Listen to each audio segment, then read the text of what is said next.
slap from the universe to wake you up to your true potential, to unfuck yourself and get spectacularly into your life. Have you ever felt like a hamster on a wheel, furiously churning your way through life, but somehow going nowhere? All the while you're caught in a loop of constant internal chatter and judgment that never stops, a little voice telling you that you're lazy or stupid or not good enough. You won't even notice the degree to which you believe it or are drained by it, you'll just be spending your day working to overcome the stresses and strains. Trying to live your life and at various points facing the resignation that if you can't get your ass off this damned wheel, maybe you are never going to get to where you want in life, maybe that happiness you're after or that weight you want to lose or that career or relationship you crave will remain just out of reach. These pages are dedicated to those that experience that self-defeating monologue. The endless stream of doubt and subterfuge that limits and taints everyday life. This is a conversational slap from the universe to wake you up to your true potential, to unfuck yourself and get spectacularly into your life. Let's get this thing started in the right place. There are two kinds of talk you engage in every day. Talking to others and talking to yourself. You might be one of those that insists, "I don't talk to myself." But, in fact, most of the conversations you have on any given day are with yourself, all enjoyed in the solitude and privacy of your own head. Whether you're introverted or extroverted, creative or practical, you spend huge swathes of your time talking to you. You do it while exercising, working. Swathes of your time talking to you. You do it while exercising, working, eating, reading, writing, walking, texting, crying, arguing, negotiating, planning, praying, meditating, having sex, on your own, and with others, you name it. And yes, you even do it in your sleep. You're actually doing it right now. Don't worry, it doesn't mean you're crazy. Or, perhaps it means we're all a little crazy. Either way, we all do it, so settle in and welcome to the freak show. Studies show that we have over 50,000 thoughts per day. Think of all the things you say to yourself that you'd rather not, or that you try to overcome or defeat. While we have little or no say in those automatic and reactionary thoughts, we have a massive say in which of those same thoughts we attach significance to. They don't come preloaded. The latest in neuroscience and psychology adds weight to the idea that the kind of talk you engage in has a profound impact on the quality of your life. Professor Will Hart of the University of Alabama conducted 4 experiments in which participants either recalled or experienced a positive, negative, or neutral event. They found that people who described the neutral event in ways that it suggested it was ongoing actually felt more positive, and when they described a negative event in the same way, they experienced more negativity. In simple terms, the language you use to describe your circumstances determines how you see, experience, and participate in them, and dramatically affect how you deal with your life and confront problems both big and small. The connection between what we say and how we feel has been known for hundreds if not thousands of years. Philosophers like Wittgenstein, Heidegger, and Gadamer all knew of the importance and significance of language in our lives. Wittgenstein said, "The harmony between thought and reality can be found in the grammar of the language." The good news is, studies have continually found that positive self-talk can dramatically improve mood, boost confidence, increase productivity, and more. Much more. In fact, as evidenced by Professor Hart and his studies, it can be one of the key components to a happy, successful life. The bad news is, the reverse is also true. Negative self-talk can not only put us in a bad mood, it can leave us feeling helpless. It can make small problems seem bigger and even create problems where none existed before. Here's the breaking news: your self-talk is fucking you over, and in ways you can't even begin to imagine. With all of this in mind, let's get one thing clear. Even though this is a book about using the right language to improve your life, I'm not suggesting you suddenly take on positive thinking or personal affirmations.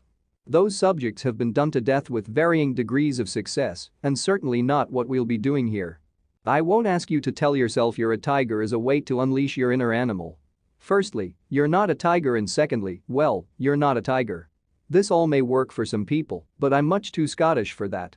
To me, being told to do these sorts of things feels like being force-fed a bucket of maple syrup, liberally sprinkled with bits of last year's candy canes. Thanks but no thanks. For all my positives out there, sorry but we're taking this baby in another direction. This book is designed to give you an authentic leg up, one that feels genuine and right for you and can propel you into greater levels of your true potential. The difference between success and failure. If human emotions largely result from thinking, then one may appreciably control one's feelings by controlling one's thoughts, or by changing the internalized sentences or self-talk with which one largely created the feeling in the first place. That quote comes from Albert Ellis, one of the forefathers of modern psychology. Ellis found that how we think and talk about our experiences shifts the way we feel about them. In short, our thoughts are bedfellows with our emotions. Ellis also found that the way we think can often be completely irrational. Consider how many times you've told yourself something like, "I'm so stupid, I always mess things up, my life is over," or some negative description of an event like, "This is the worst thing that's ever happened to me." Raise your hand if you've ever completely overreacted to something that, in hindsight, barely registered on the important-o-meter. Okay, put your hand down, people are watching and you're starting to look a bit silly. If you look back, you'll see that in the instant before that seemingly random overreaction, you had a flash of outrageous self-talk, bang. And off you go with your good self. Some of the things we say and do aren't always particularly rational, but we seem to say and do them anyway. In addition, we never really see what we are leaving to say and do them anyway. In addition, we never really see what we are leaving ourselves with or the emotional residue of engaging in even the mildest of negative self-talk. You see, it's not always dramatic self-talk, sometimes it's subtle but equally disempowering. If you're working on something, you might think, "This is so hard. What if I don't finish in time?" Or worry about all the different ways you can mess up, which leaves you in an anxious or worried state. Sometimes negative self-talk leads to anger, sadness, or frustration that manifests in different or seemingly unrelated situations. This kind of self-talk doesn't make your life any easier. The more you tell yourself how hard something is, the harder it will actually seem. Unfortunately, since we are constantly listening to a steady stream of our automatic inner thoughts and have become so accustomed to the critical voice in our heads, we often don't realize how negative thoughts impact our mood and behavior in any given moment and, as a result, we end up doing or not doing things our rational minds want us to do. For a simple example, take a moment to think about the daily chores you dread the most, all because you've built them up in your mind to be something worse than they really are. We sometimes avoid simple things like folding laundry and unloading the dishwasher when they actually take little time and effort. With enough of these little persistent items hanging around, it's easy to collapse them in with the bigger, more important things until we find ourselves overwhelmed or exhausted by life. Why do we resist certain things in our lives? We have a personal conversation about those kinds of tasks that is firmly rooted in some negative opinion. Look in your own life for your stuckness and you'll see what I mean. You have a pretty serious self-talk blockage. How language changes our lives. The way we talk doesn't only affect us in the moment. It can seep into our subconscious and become internalized, changing our thoughts and behavior in the long term. In real everyday terms, the way we talk to ourselves and others instantly shapes how we perceive life, and that same perception directly impacts our behavior right there in the moment. Ignore your perceptions at your peril. Even worse, live with the illusion that you don't have perceptions. If you're sometimes talking about how unfair life is, you'll start to act according to that view, perceiving slights where none exist or, as studies have shown, putting less effort into your work because you've already determined it won't accomplish anything. The unfair view will quickly become your reality. On the other hand, the person who views success as if it were just around the corner will not only work his butt off to achieve it, but be energized and alive to it, and all the while acting on that fundamental view of success. To be clear, believing you will be successful is only one, albeit important, part of success. By the same token, there is a way to accomplish great things without that belief, although the ride will be a bit rougher. If you're worried that you don't have that kind of personal belief, read on. Marcus Aurelius, the Stoic philosopher turned Roman emperor, said, "Here is a." Marcus Aurelius, the Stoic philosopher turned Roman emperor, said, "Here is a rule to remember in the future when anything tempts you to feel bitter. Not this is misfortune, but to bear this worthily is good fortune." It's entirely within our power to determine how we think about and talk about our problems. They can be a nuisance or a stepping stone. They can hold us down or lift us up. In fact, Stoic philosophers like Aurelius believed that outside events hold no power over us at all. We create our own reality with our minds. Reject your sense of injury and the injury itself disappears. Take some time here to ponder that statement. How willing are you to consider that your life is the way it is, not because of the weight of your circumstances or situation, but rather the weight of self-talk that pulls you down? That what you think you can and cannot do is influenced much more directly by some subconscious response than the reality of life itself. If you keep looking out there, outside of yourself, to your circumstances and feverishly working to get out of them, you'll keep getting the same response. No power, no joy, no vitality. At best it's a seesaw of success and disappointment, happiness and despair. Sometimes your circumstances just don't change, sometimes they stagnate and crystallize. What if that thing you're working toward, that thing you are sure will make you happier, better or more confident doesn't happen? What then? Even if it does arrive someday, what happens to your life between now and that day? This book will require you to seek the answer, not out there, but inside of yourself. It's not that you have to find the answer, you are the answer. As I've said to my clients many times, people spend their lives waiting for the cavalry, all the while never realizing they are the cavalry. Your life is waiting on you to finally show up. Retrain your brain one word a day. Time. All this talk about our subconscious isn't just a bunch of psychobabble. Scientists have discovered that our thoughts can actually change the physical structure of our brain. This phenomenon, neuroplasticity, is revolutionizing the way we think about the human mind. As we go through life learning and experiencing new things, our brain is constantly arranging and rearranging the neural pathways that control how we think and behave. The best part is, we direct our thoughts in a way that consciously modifies these pathways for ourselves. And the easiest way to shape those thoughts is through conscious, decisive self-talk. The kind of talk that cuts through and takes control of your life. Just like we build habits by repeating an action until it becomes automatic, we can use strong, assertive language over time to create lasting change in our lives. It's more than just happy thoughts, don't break out the candy canes just yet, you're affecting your brain's very biology. We can determine our emotions by steering our thoughts. We can shape those. We can determine our emotions by steering our thoughts. We can shape those thoughts by being conscious of and diligent about our words and the kind of language we engage in. A lot of this will come down to your basic tolerance of your current mindset and your willingness to change it. It all starts by making a conscious choice to talk in a way that's helpful rather than harmful. By using the right kind of language and framing our problems in a more readily accessible light, we can quite literally change the way we see and interact with the world. All that stuff you've heard and read about, creating your own reality? It's not only possible, but millions of people the world over are already doing it. And the best part is, they're not only creating it, they are in fact acting on it and living it. Remember, no matter how difficult, challenging, or pressing life's circumstances can be, how you fundamentally relate to and engage with those circumstances will have the biggest say in how they turn out.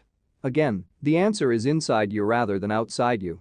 How we talk, think about, and therefore perceive our surroundings is the very foundation for our reality. Create the reality you want to live in by beginning the process of having the kind of conversations with yourself and others that actually shape that reality. A simple way that I reframe my own everyday problems is by relating to them as opportunities. They instantly become items in my life that I use to educate and expand myself. I become curious and engaged with them rather than my usual default annoyed and frustrated self. Assertive vs narrative.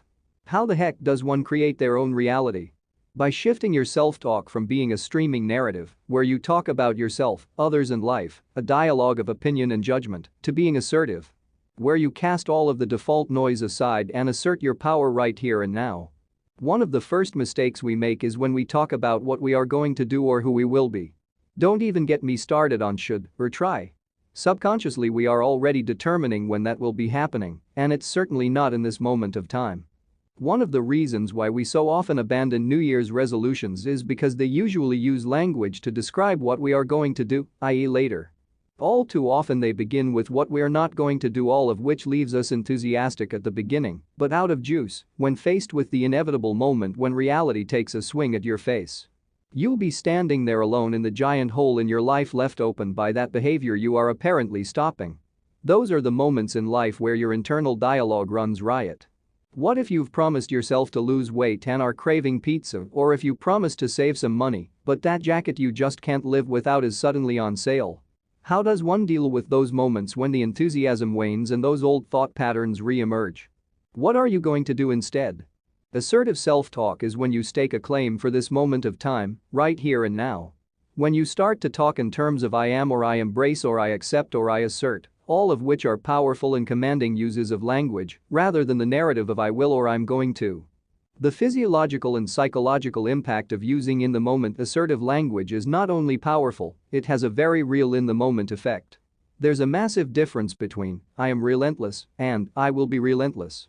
One of those statements intervenes in this moment of your life, the other lives more like a description of what's to come rather than what's here. All of this will require you to try out assertive speaking in your daily life and catch yourself when you're using the more general narrative kind of speaking. Using this book. In this book you'll find my hand-picked selection of personal assertions to empower, enliven, uplift and embolden you to take action in your day-to-day life. You'll also see quotes from famous historical figures, philosophers and snippets of scientific findings, all of which are there to add weight to my approach, but not to prove it. While all of this is well and good, the only real way to read and interact with this book is to explore it for yourself and try on what I am saying. Take the time to think, ponder and experiment for yourself. There is no greater knowledge than the knowledge you have verified for yourself in your own experience. If you take on the following pages as a personal experiment rather than an assessment of the content, you just may end up experiencing the most radical, life-changing exercise you have ever engaged with. Some of this will confront, annoy, jar and exasperate you. Fine, get over yourself and read on. Like a good movie, it all comes together in the end. If you're easily offended, stop reading now and re-gift this to someone in your life that you think might benefit from it. I hope that this book will help you understand the complexity and power of self-talk and how to use it as a force for good in your life. While we are not going to talk and how to use it as a force for good in your life. While we are not going to delve into the creative and destructive forces of language, you'll get a sense of the ways in which your life experiences are formed and shaped in your everyday thoughts and internal conversations. These pages will require you to think to cognitively connect your language and your feelings in a real and conscious way with your everyday life. To explore the vast landscapes of life that present themselves when you begin to understand the magical connection between how you speak and how you feel. I recommend reading the book in its entirety with post-it notes, a highlighter or any other method you can use to flag the parts that ring your particular bell. That being said, I have designed this book to be as accessible and useful to as many people as possible. Each chapter, though part of the whole, stands on its own, so you should dip in and out of it as much as you like. Use this book up, trawl through the words for what you need to make the difference in your life until its pages are tired and weary from your appetite for change. In the day-to-day living of your life, you probably won't need to keep poking your nose in here forever, although you might, and that's okay, so the real intention here is for you to use these ideas as a starting point whenever you are stuck or in need of rejuvenation. At those times, dive right in, drink from these pages, and unleash the kind of you that the world has yet to see. Enjoy.